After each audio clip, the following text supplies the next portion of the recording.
Assalamualaikum warahmatullahi wabarakatuh. Perkenalkan, nama saya Dipta Rianto. Di sini saya sebagai perawat anestesi di rumah sakit umum.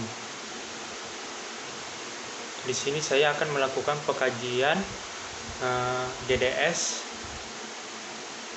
kepada pasien yang bernama Tian Setiawan yang berumur 25 tahun.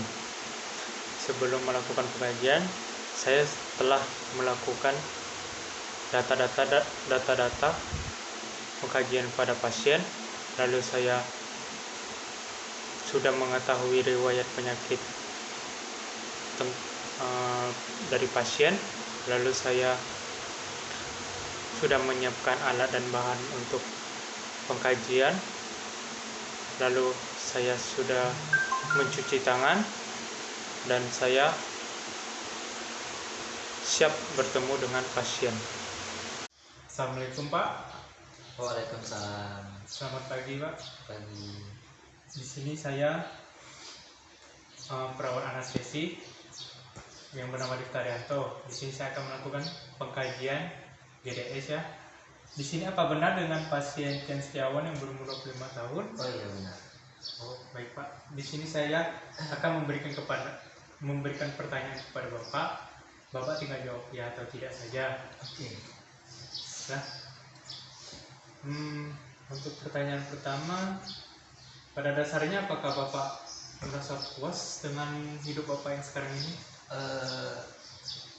Tidak, karena menurut saya pribadi puas dengan hal yang kayak goals gitu, kayak rencana-rencana kita ke depannya itu kita seharusnya itu tidak cepat puas, karena walaupun goals atau rencana itu kita sudah tercapai gitu, itu kita mesti kayak punya goals yang baru lagi gitu loh, sehingga tidak cepat puas gitu. Oh iya Pak, baik ya Pak ya. Lalu pertanyaan selanjutnya, apakah Bapak banyak mengurangi kegiatan atau minat untuk sekarang ini? Untuk kegiatan tidak, untuk kegiatan dan minat saya mengurangi itu tidak lah, karena minat kan apa yang saya suka gitu kan. Iya. Dan kegiatan itu juga perlu buat saya gitu, sehingga sepertinya tidak mungkin buat saya mengurangi minat dan kegiatan saya gitu. Baik ya Pak ya, jadi seperti itu. Lalu pertanyaan selanjutnya, apakah Bapak merasa hidup Bapak hampa? Untuk hampa itu saya rasa tidak, karena ya itu tadi, adanya minat dan juga kegiatan, saya ya hidup tidak merasa hampa. Pertanyaan selanjutnya, apakah Bapak sering merasa bosan di kehidupan Bapak ini? Tidak juga, karena adanya rencana-rencana banyak, ya alhamdulillah rencana banyak, saya tidak merasa bosan. Oh baik ya Pak ya. Lalu pertanyaan selanjutnya, apakah Bapak memiliki semangat yang bagus di hidup Bapak ini? Untuk semangat, jujur saya merasa semangat, tapi untuk dalam kategori bagus itu saya kurang lebih pantas buat dikatain semangat saya bagus gitu loh.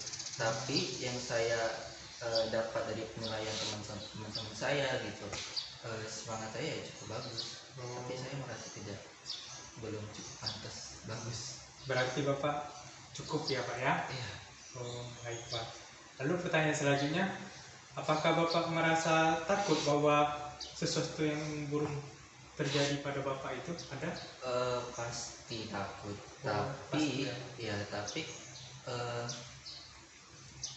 mau itu hal buruk atau hal baik yang datang ke kita itu ya mesti kita syukuri kan.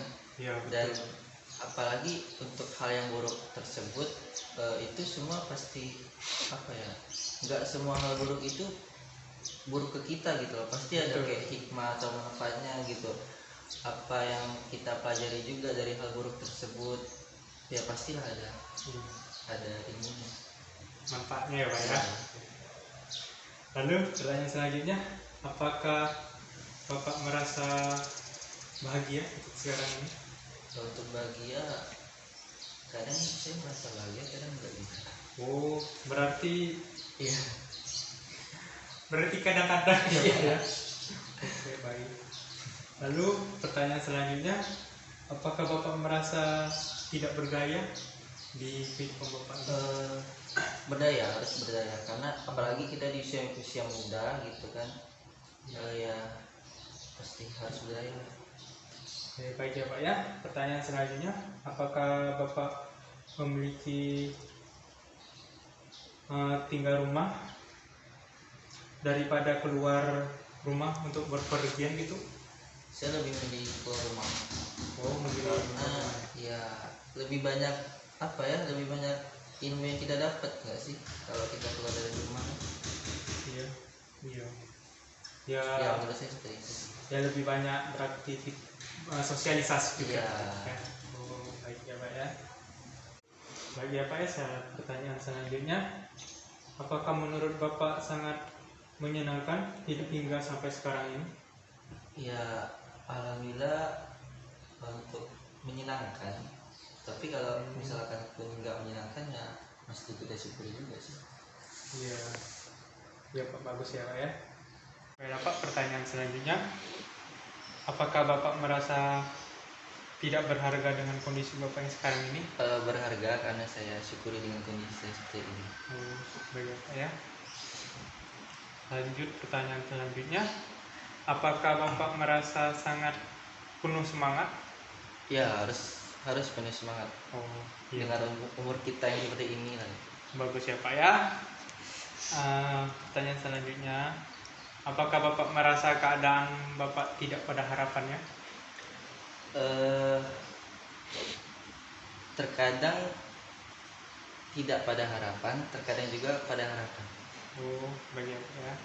Berarti ada yang Iya. harapan sama yang tidak ya Pak ya. Lalu pertanyaan yang terakhir Pak, menurut Bapak apakah kebanyakan orang lebih baik daripada Bapak? Tidak, karena saya percaya lebih banyak orang baik di sana daripada saya. Oh, baik ya Pak ya, berarti tidak ya Pak ya.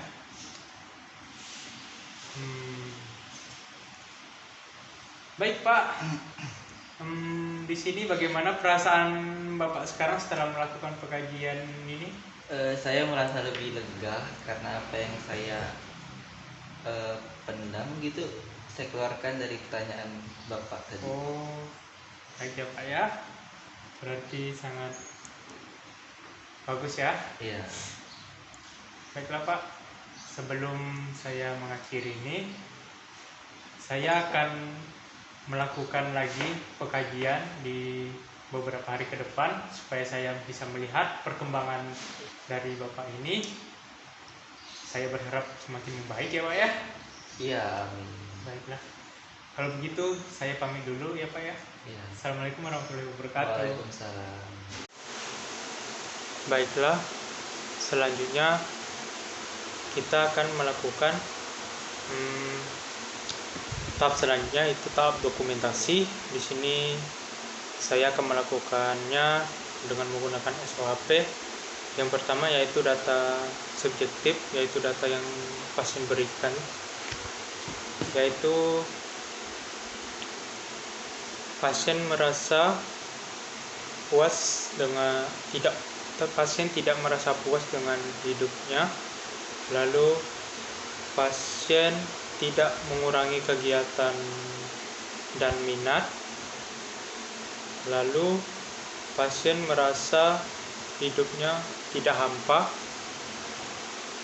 lalu pasien tidak merasa bosan, lalu di sini pasien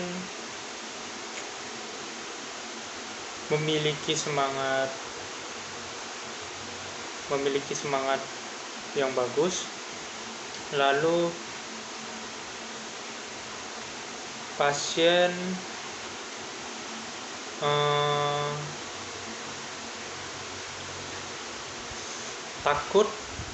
merasa takut bahwa sesuatu yang buruk terjadi padanya, lalu pasien merasa bahagia, lalu pasien merasa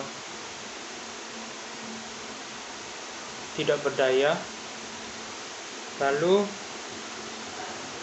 pasien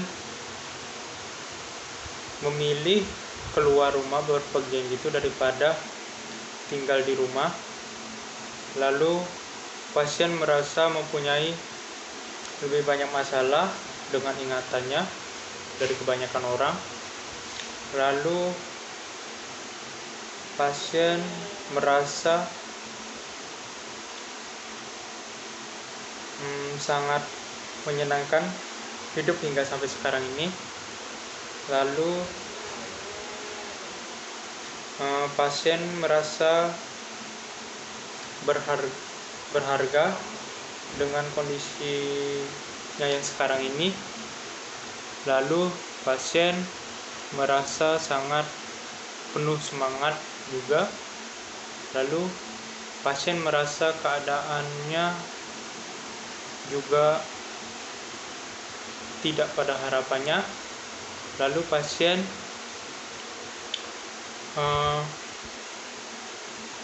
merasa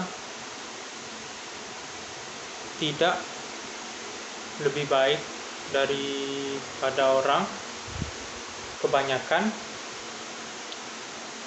Jadi itu saja data subjektifnya. Lalu di data objektifnya, yaitu data yang kita lihat di sini, saya melihat bahwa pasien itu ya kurang semangat ya dilihat. Lalu di assessment, yaitu kesimpulannya, di sini pasien membutuhkan mungkin ada orang-orang terdekat supaya bisa membuatnya lebih bersemangat lagi, pancing pasien supaya lebih bersemangat lagi ke depannya. Ya seperti itu saja. Lalu planningnya di sini, saya akan melakukan pengkajian ke beberapa hari ke depannya lagi supaya saya bisa melihat perkembangan pasien yang selanjutnya.